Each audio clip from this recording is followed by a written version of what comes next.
అందుకని దొండకాయ తింటే మందబుద్ధి కాదు, మంచి బుద్ధి వస్తుంది. అందుకని జ్ఞాపక శక్తి పెరుగుతుంది, పిల్లలకి లెర్నింగ్ ఎబిలిటీ పెరుగుతున్నదని మరి సైంటిస్టులు చేసిన పరిశోధన చూసారు, ఎంత చక్కగా ఉపయోగపడుతుందా. కాకపోతే దొండకాయ వండుకునే తీరులో మీకు హాని కలిగించే విధంగా కూడా మీరు వండుకోవచ్చు. 2 రకాలుగా దొండకాయ వండినప్పుడు మీకు ఎక్కువ హాని జరుగుతుంది.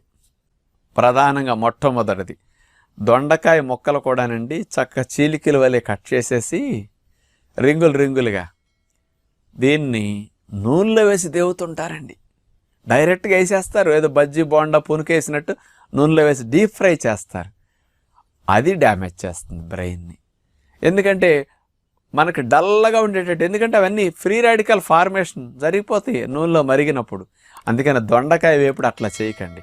బయట నాన్ స్టిక్ పాత్రలో దొండకాయ అంటుకోకుండా, మేము ఆశ్రమంలో 500-600 మంది